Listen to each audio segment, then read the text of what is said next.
ሰበር እስራኤል ኢትዮጵያን ስደተኞችን ልታባረር ነው። የመብት ተሟጋቾች ድርጊቱን እየተቃወሙ ይገኛሉ። እስራኤል አባራለሁ ስላለቻቸው ኢትዮጵያን ጉዳይ የምናውቀው መረጃ ምንድነው? እስከ መጨረሻው ተከታተሉት። የእስራኤል ከፍተኛ ፍርድ ቤት በአገሪቱ የሚገኙ ኢትዮጵያውያን ስደተኞችን ወደ ሀገራቸው ለመመለስ የተላለፈውን ውሳኔ ማጽናቱን ተከትሎ የሰብአዊ መብት ተሟጋች ድርጅቶች ውሳኔው በአስቸኳይ እንዲታገድ ለሀገር ውስጥ ጉዳይ ሚኒስትር ጥሪ አቀረቡ። ተሟጋቾቹ ጥሪውን ያቀረቡት በኢትዮጵያ ያለው የጸጥታ ሁኔታ አሁንም እጅግ አሳሳቢና ያልተረጋጋ መሆኑን በመጥቀስ ነው። እስራኤል በኢትዮጵያ በነበረው ደም አፋሳሽ ጦርነት ምክንያት እንደ አውሮፓውያን አቆጣጠር ከኖቬምበር 2021 ጀምሮ ለኢትዮጵያውያን ስደተኞች ሰጥታ የነበረውን የጋራ ጥበቃ ወይም ግሩፕ ፕሮቴክሽን በጃንዋሪ 2024 ማንሳቱ ይታወሳል። የሀገሪቱ የሀገር ውስጥ ጉዳይ ሚኒስትር ጥበቃውን ያነሳው በኢትዮጵያ ያለው የጸጥታ ሁኔታ ለዜጎች መመለስ አስተማማኝ ነው የሚል የባለሙያዎችን ምክር ማግኘቱን በመጥቀስ ነበረ። ባለፈው ታህሳስ ወር ከፍተኛው ፍርድ ቤት 3 የበጎ አድራጎት ድርጅቶች ያቀረቡትን ይግባኝ ውድቅ በማድረግ ስደተኞቹ ሀገሪቱን ለቀው እንዲወጡ የ4 ወራት የዝግጅት ጊዜ ሰጥቷል። በዚህ መሰረት እስከ ኤፕሪል 18 ቀን 2026 ድረስ ስደተኞቹ እስራኤልን ለቀው እንዲወጡ ይጠበቃል።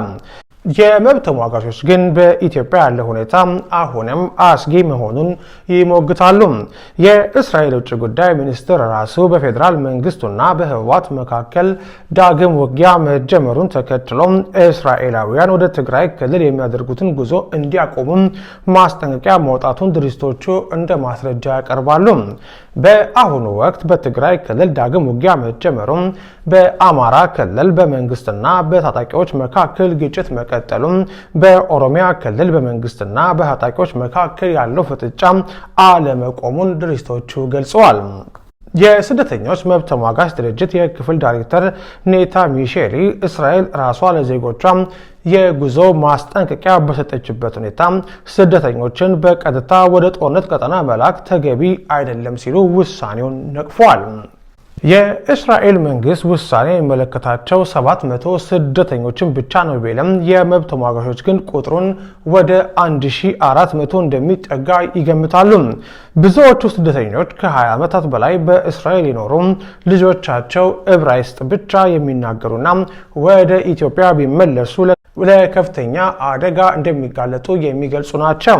የእስራኤል ስደተኞች ባለስልጣን ቃል አቀባይ በበኩላቸው ሁኔታውን በቅርበት የተከታተለ ነው፣ እስካሁን ድረስ ዋና ከተማዋ አዲስ አበባ እጅግ የተረጋጋች ነች ሲሉ ምላሽ ሰጥተዋል።